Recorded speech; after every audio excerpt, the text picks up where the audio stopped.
province in the southwest of China is a land of mountains and green valleys, blessed with a mild climate and crystal clear light. Here in the Dali Valley, around Lake Erhai, live the Bai people, one of the 24 ethnic minorities that live in this province. The Bai people have one of the oldest and richest cultural tradition. This documentary was filmed in 1981, 6 years after the death of Mao Zedong. Despite the legacy of the Cultural Revolution, the Bai are progressively regaining their traditions and natural cheerfulness.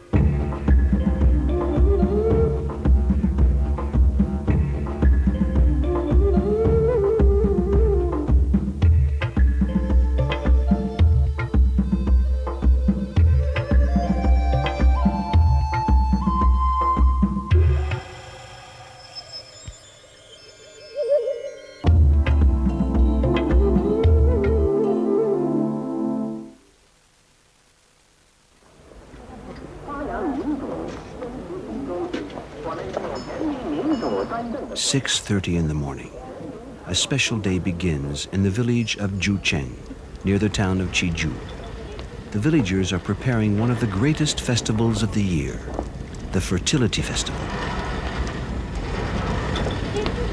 For the Bai, rice is not only a basic food, but a symbol of life itself. Throughout their history, they venerated it like a god. During the Cultural Revolution, such customs were outlawed. Today will be the first time in 16 years that the Bai can celebrate this festival. A pole decorated with a phoenix has been recovered from its winter storage. The phoenix is the only creature able to control the dragon that jealously guards the water of the rice fields. The blue flags symbolize the water, the red ones the sun, all that is needed for a good harvest.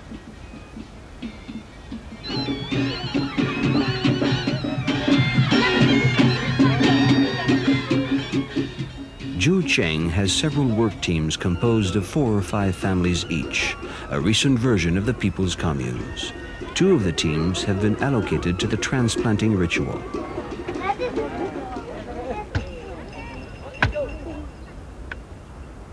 Once the pole has been put up, bunches of seedlings are collected from the nursery.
In Yunnan, only 5% of the land is suitable for cultivation, and the rice harvest alone cannot support the population.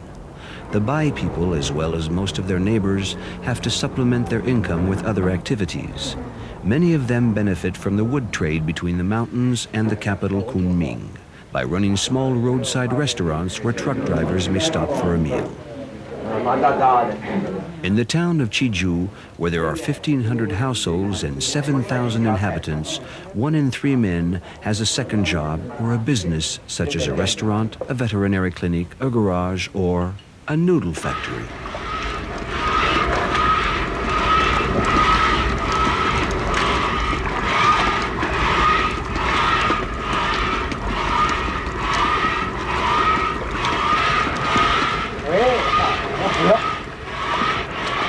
Unlike the recipe Marco Polo brought back from China, these noodles are made with bean flour. First, crush the beans, then wrap the flour in a cotton cloth, knead, and pass through a sieve. The higher the sieve is held, the thinner the noodles will be.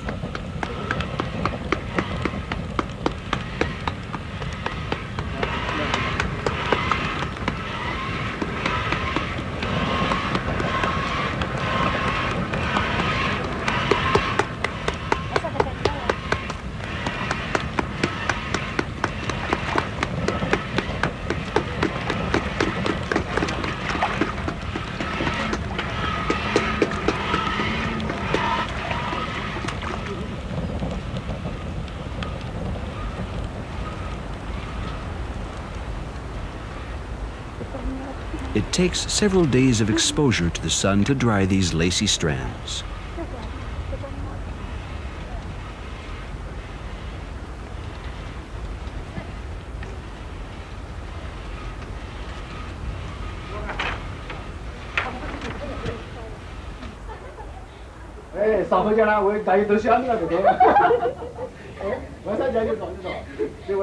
Those not suited to manual work can try their hand at the very popular art of photography. Young Chinese girls love to have their portrait taken, preferably in a group. Whether in the rice fields, at home, or out fishing, the Bai never stops singing. Generally love duets, though they can be sung with or without the men.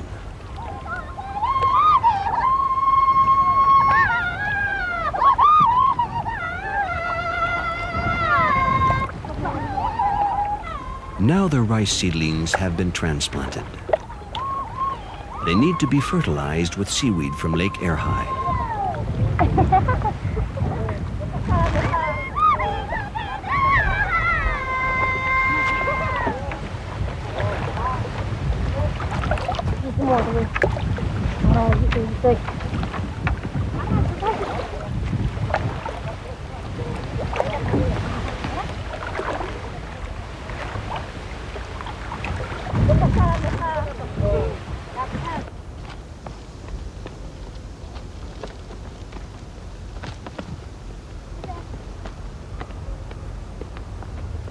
These women are carrying burdens weighing up to 60 kilos, for which they earn a reward. 7 points for transporting a load the 3 kilometers from the lake to the village, 25 points for filling a boat with seaweed. Everything is recorded, and several times a year, each family receives a bonus in kind or in money.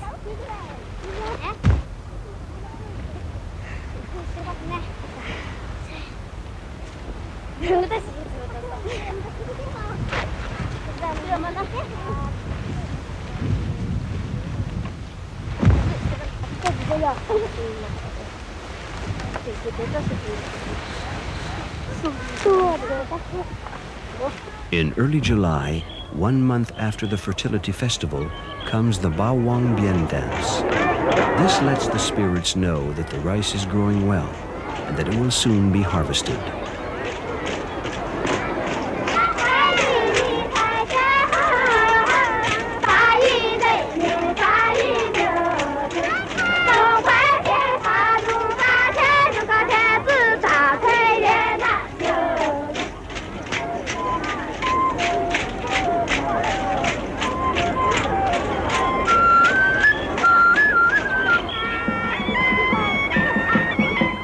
The bull dance also serves to communicate with the spirits. The spirits who worked in the rice fields before the transplanting are dismissed, sent back home until the next plowing season.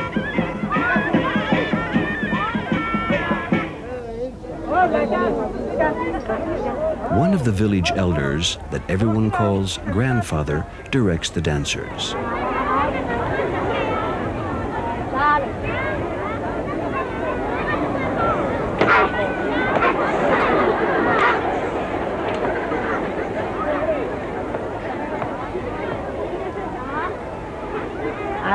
In spite of all the zeal the boys put into becoming pantomime cowboys, grandfather is not satisfied.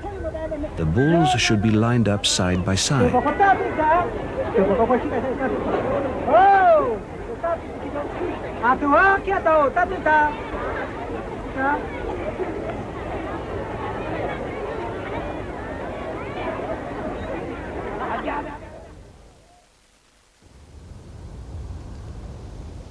Weeks and months of labor, with a couple of festive days now and then, and occasionally an hour of leisure. Brief moments given over to embroidery. There is joy in everything. All one has to do is seize it.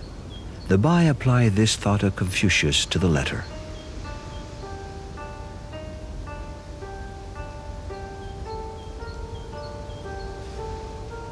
However necessary, the favor of the spirits and the goodwill of the dragon cannot ensure a successful crop on their own. Of all the cereals, rice demands the most care and attention. The shoots must be kept clear of weeds at all times for the harvest to be abundant.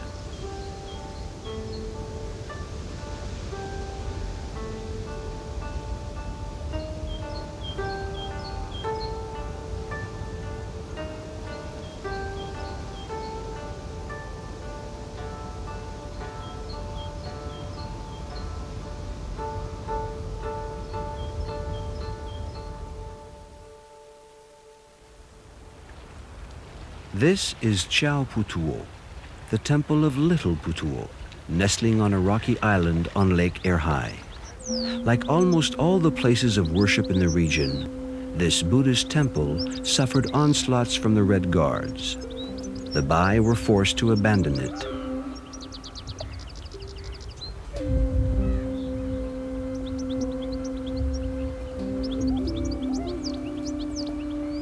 Every statue of Buddha was destroyed, and the sacred inscriptions on the pillars made unreadable.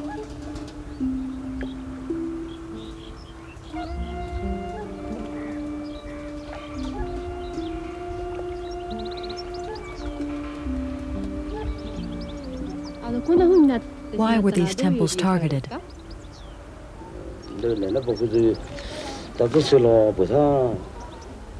During the Cultural Revolution, the order was given to eradicate the ideas, traditions, and customs of before. Red Guards intervened several times to destroy everything inside the temple. Nothing escaped their attacks. You,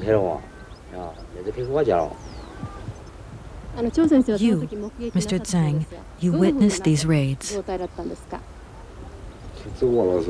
Yes, I did. I saw them destroy and throw in the lake all the statues of Buddha. At the start of the Cultural Revolution, they also damaged the temple's sacred inscriptions with hammer and chisel. Many Bais venerate Buddha, but each village also has its own protective god, the Benju, to whom offerings are brought daily. This pavilion used to shelter several statues of the Benju, which were all destroyed in 1955 and 1956. They've recently been replaced with frescoes, so elderly people who still venerate the god can come to pray before his image.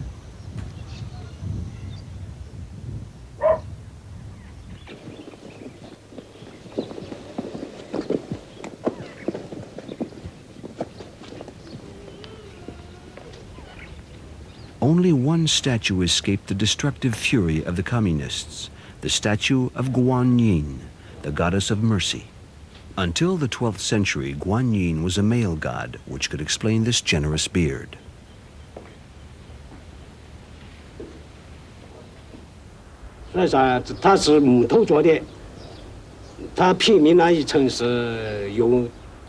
Our finely gilded wooden statue survived because it is an artifact that we, the inhabitants of Shiju, produced ourselves. As we are simple workers and not artists, everybody agreed it should be preserved, even the authorities. Thus the effigy of Guan Yin was spared, she who watches over the world and hears it weep.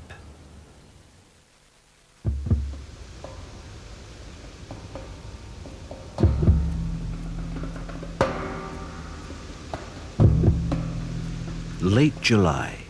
The rice is blossoming. It will soon be time for the Torch Festival, a magical ceremony in which the younger generations will take part for the first time. One of the practices deemed superstitious and therefore forbidden by communist ideology. It hasn't been celebrated for 20 years. On the eve of the festivities, a number of torches are prepared, including a giant one made from a 7-meter tree trunk. Once purified by fire, it will be wrapped with dry bamboo stalks.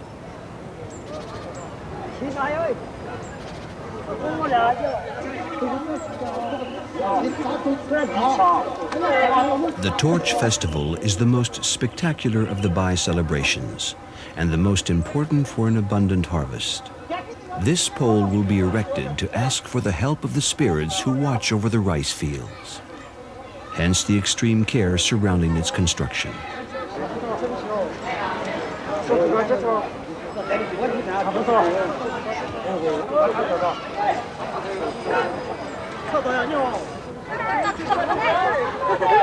Women, for their part, are busy dressing themselves and their children in their best attire.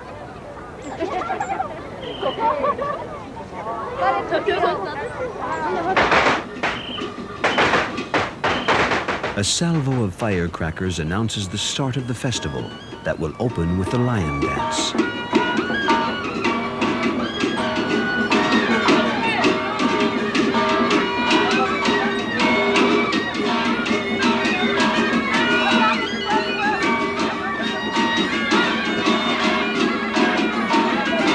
This pantomime dates back to the 7th century. Previously a ceremony of exorcism for expelling demons, it has since lost its religious dimension. Now it serves a more pragmatic purpose. This is the time to put one's house and one's affairs in order.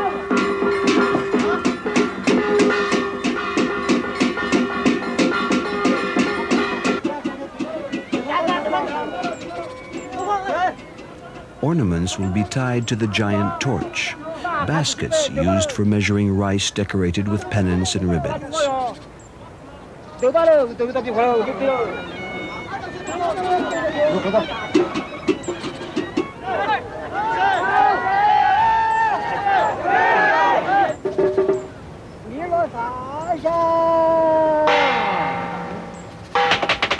Before the torch is put up, one of the village elders performs ritual incantations.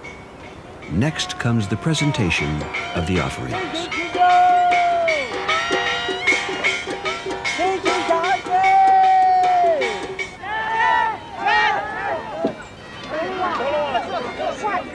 The last decoration is fastened to the torch, a giant garland strung with pears.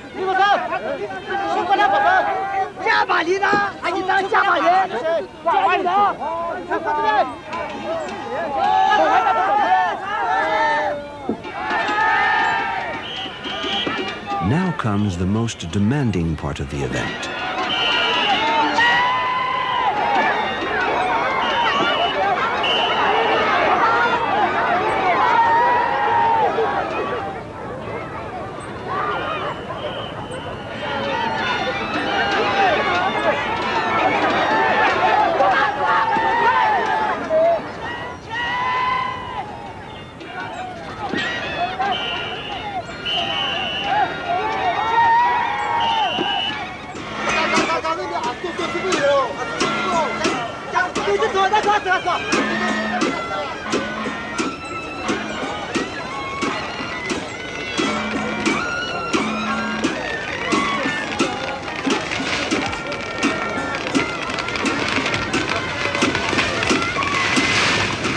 Nothing is more beneficial than this shower of sparks.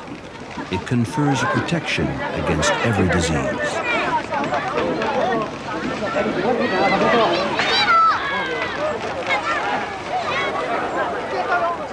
Anyone, whether young or old, wishing to enjoy good health for the next year will circle around the blazing torch at least once.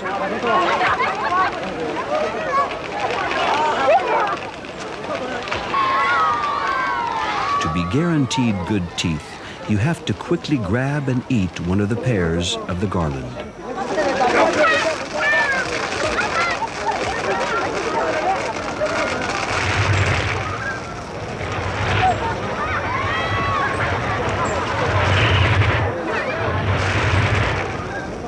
Under a blaze of firecrackers, the young people head for the center of the rice fields, armed with small torches. They will perform a symbolic attack on the insects that threaten to infest the rice plants every year.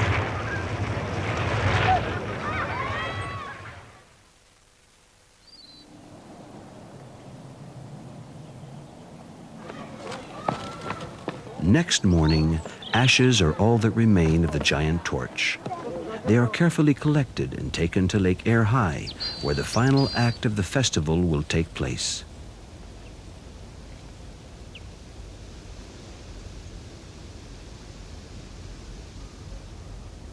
After more incantations and prayers, the ashes will be scattered onto the lake. Thus the spirit of the torch will join the dragon, guardian of the water of the rice fields.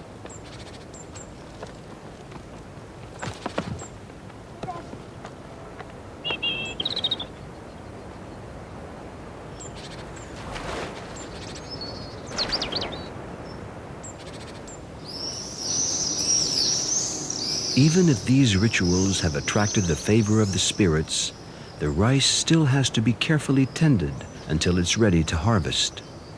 The birds, hoping to feast on the still unripe grains, will be met by guardians, graceful as dragonflies, but fierce as dragons.